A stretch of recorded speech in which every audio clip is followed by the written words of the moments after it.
Hello friends, संकल्प video classes में आपका स्वागत है। आज हम लोग आर्टिकल का यानी अनुच्छेद का पार्ट 3 पढ़ेंगे।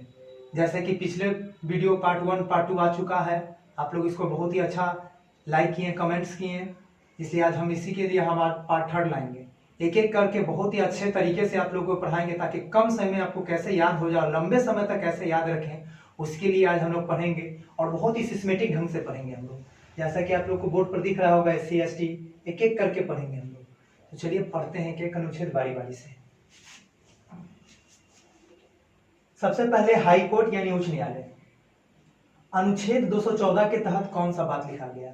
अनुच्छेद 214 में है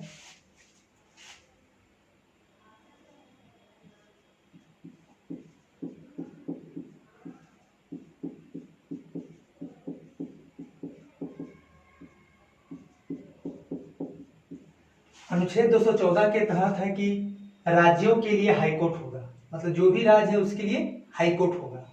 राज्यों के लिए यानी हाई कोर्ट होगा अनुच्छेद 214 के तहत। फिर अनुच्छेद 216, तो अनुच्छेद 216 के तहत किया गया गठन के बारे में, स्थापना के बारे में। गठन अनुच्छेद 216 में क्या है? गठन का, हाई कोर्ट का गठन के बारे में चर्चा है अनुच्छेद 216 में।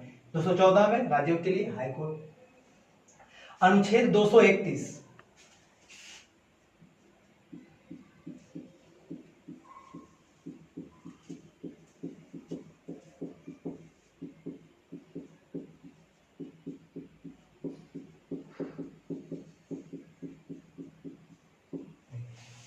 इसमें है दो या दो से अधिक राज्यों के लिए एक हाई कोर्ट होगा। कह रहा है कि दो या दो से अधिक राज्यों के लिए एक हाई कोर्ट। किसी किसी राज्य में ऐसा भी होता है कि दो या दो से अधिक राज्य का एक ही हाई कोर्ट दो या दो से अधिक राज्यों का कार्य करता है। तो याद रखिएगा, दो या दो से अधिक राज्यों के लिए एक हाई कोर्ट होगा अनुच्छेद 231 के तहत। बहुत ही इंपॉर्टेंट है और बहुत ही एग्जाम में, बहुत बार एग्जाम में पूछ चुका है अनुच्छेद 231। याद रखिए 214, 216, 231 हाई कोर्ट का जब भी चर्चा आएगा, 3 अनुच्छेद 214, 216, 231 बहुत ही इंपॉर्टेंट है, याद रखिएगा। फिर है केंद्र राज्य संबंध। केंद्र राज्य संबंध अनुच्छेद 249,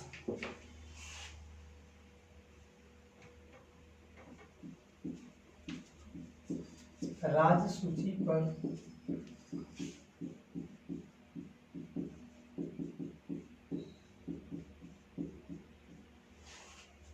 अनुच्छेद 249 में है राज्य सूची पर केंद्र द्वारा कानून।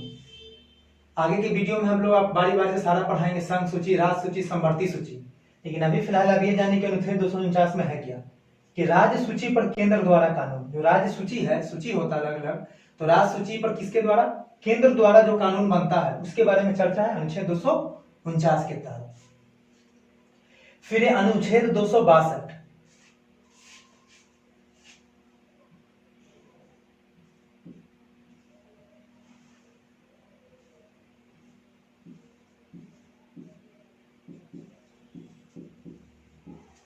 अनुच्छेद 262 के तहत है नदी जल विवाद।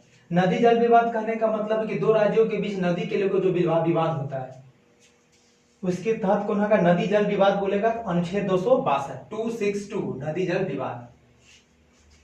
अनुच्छेद 263, अनुच्छेद 263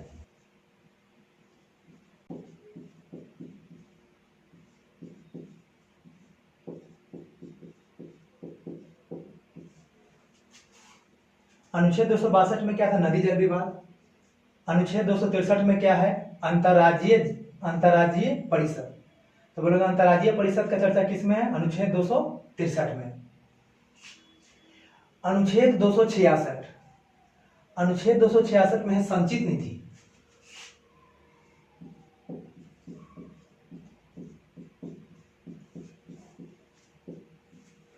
अनुच्छेद 266 में क्या है? संचित निधि के बारे में वर्णन है 266 में। अनुच्छेद 267 आकस्मिक निधि। दो निधि होता है, एक संचित निधि, दूसरा आकस्मिक निधि। जो भी भारत सरकार को राजस्व को जो रखा जाता है या तो संचित निधि में या आकस्मिक निधि में। तो 266 बोलेगा तो संचित निधि, 267 बोलेगा तो आकस्मिक निधि।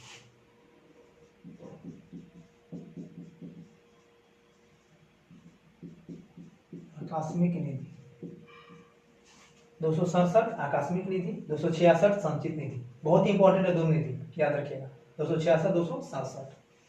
फिर अनुच्छेद 280, अनुच्छेद 280 में है वित्त आयोग, फाइनेंशियल डिपार्टमेंट।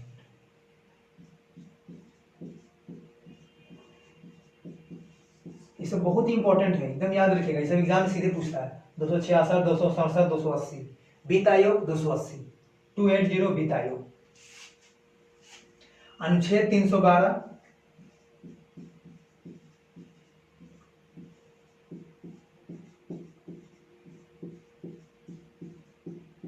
अनुच्छेद 312 के तहत होता है अखिल भारतीय सेवा। अखिल भारतीय सेवा के अंदर कौन कौन आता है? आईएएस, आईपीएस, आईएफएस, ये 3 सर्विस ऐसा है जो अखिल भारतीय सेवा, आईएएस प्रशासनिक पुलिस, आईएफएस मतलब इंडियन फॉरेस्ट सर्विस, भारतीय वन सेवा आता है। विदेश नहीं होगा, फॉरेस्ट होगा। एग्जाम में एक बार पूछा भी था कि आईएफएस मतलब क्या, फॉरेस्ट या फॉरेन, तो फॉरेस्ट वन आईएफएस के अंदर आता है। अखिल भारतीय सेवा के अंदर आईएएस आता है, आईपीएस आता है और आईएफएस आता है। तो अखिल भारतीय सेवा अनुच्छेद 312।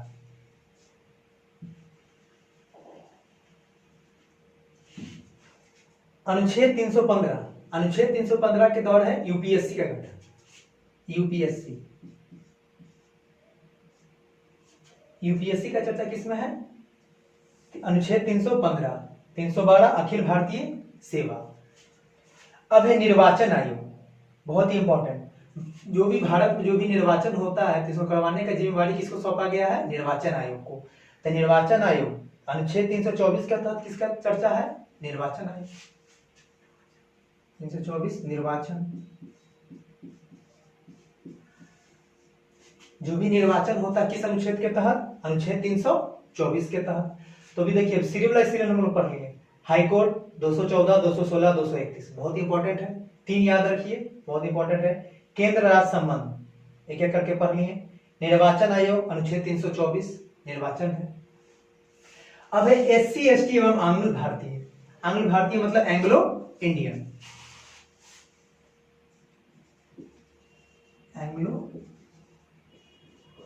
इंडियन, आंग्ल भारतीय मतलब एंग्लो इंडियन। अब देखिए बहुत ही इंपॉर्टेंट, दिखने में बहुत बड़ा लेकिन बहुत ही आसान से याद कर लीजिएगा। अनुच्छेद 330 331, ये दोनों में लिख लीजिए पहले आप। लोकसभा, लोकसभा लिखें। अब देखिए आप क्या कीजिएगा, लोकसभा 330 में लोकसभा, 331 में लोकसभा। लोकसभा क्या? तो लोकसभा कहने का मतलब है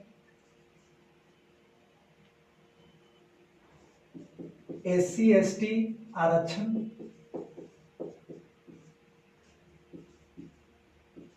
एंग्लो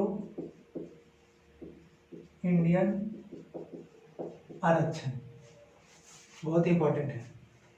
लोकसभा में एससी एसटी सीट का जो आरक्षण है किस अनुच्छेद के तहत? 330। लोकसभा में एंग्लो इंडियन का ये जो सीट का आरक्षण है 331। तो याद रखिएगा 330 331 लोकसभा, 330 लोकसभा में एससी एसटी का आरक्षण, 331 लोकसभा में एंग्लो इंडियन का आरक्षण। याद से 330 331 लोकसभा। उसी प्रकार ये भी विधानसभा, ये भी विधानसभा, जैसे लोकसभा विधानसभा, विधानसभा बहुत इंपॉर्टेंट है। 332 333 विधानसभा, विधानसभा। विधानसभा में क्या? विधानसभा में एससी एसटी आरक्षण, विधानसभा में एंग्लो इंडियन आरक्षण, एंग्लो इंडियन मतलब आंग्ल भारतीय,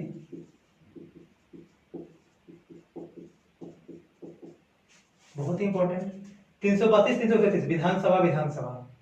विधानसभा में एससी एसटी सीट का आरक्षण 332, विधानसभा में एंग्लो इंडियन सीट का आरक्षण 333। बस ये दोनों याद रखिए, बहुत 330 331 लोकसभा, 332 333 विधानसभा, याद रखिए तुरंत हो जाएगा। यहाँ देखिए एससी एसटी आरक्षण, SC ST, Anglo Indian, Anglo Indian. फिर अनुच्छेद 335,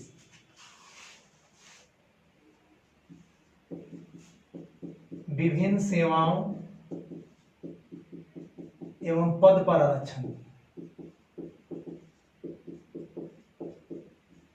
विभिन्न सेवाओं एवं पद पर आरक्षण।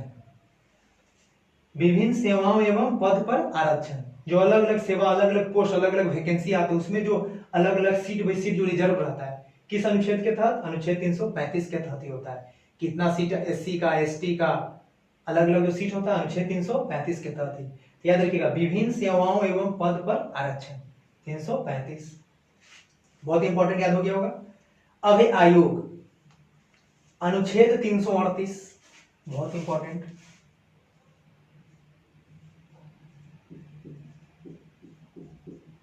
एससी आयोग, अनुच्छेद 338 एससी आयोग, अनुच्छेद 338 का आयोग एसटी आयोग। कितना इंपॉर्टेंट है, आप लोग को बिल्कुल अलग पढ़ा दिए, आयोग का अलग बना दिए। 338 एससी आयोग, 338 का आयोग एसटी आयोग, अनुच्छेद 340 ओबीसी आयोग,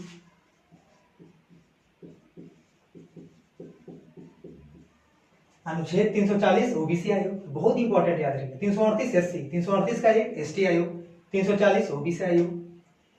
राजभाषा, अनुच्छेद 343 में किसका वर्णन है?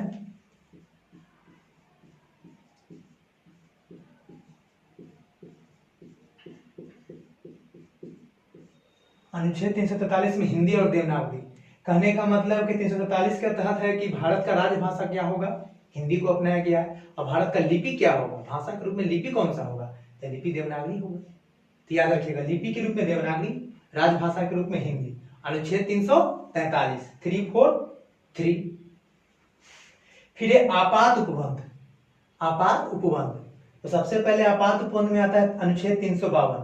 तो अनुच्छेद 352 में आता है राष्ट्रीय आपात।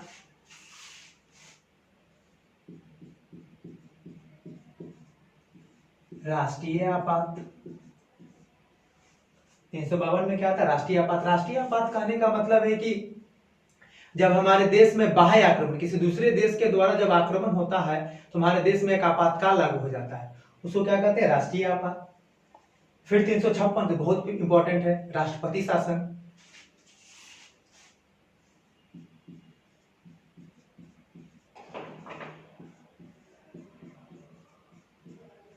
राष्ट्रपति शासन, अनुच्छेद 356 में क्या है? राष्ट्रपति शासन। राष्ट्रपति शासन कब लगता है? जब राज्य में क्या है? शासन अराजकता आ जाती है, शासन व्यवस्था सुचारू रूप से ढंग से चल नहीं पाती सरकार के द्वारा, तो राष्ट्रपति क्या करते हैं? राष्ट्रपति शासन लगा देते हैं। अनुच्छेद 356 के तहत राष्ट्रपति शासन। फिर है क्या? अनुच्छेद 360। अनुच्छेद 360 के यहाँ राष्ट्रीय आपात, यहाँ वित्तीय आपात।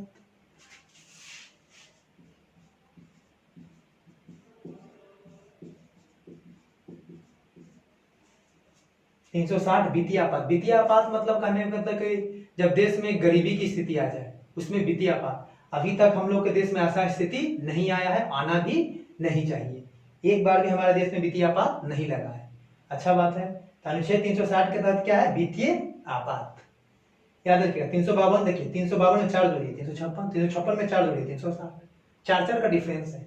राष्ट्रीय आपात, राष्ट्रपति शासन, वित्तीय आपात। फिर है अनुच्छेद 368। अनुच्छेद 368 के तहत क्या है? संविधान में संशोधन।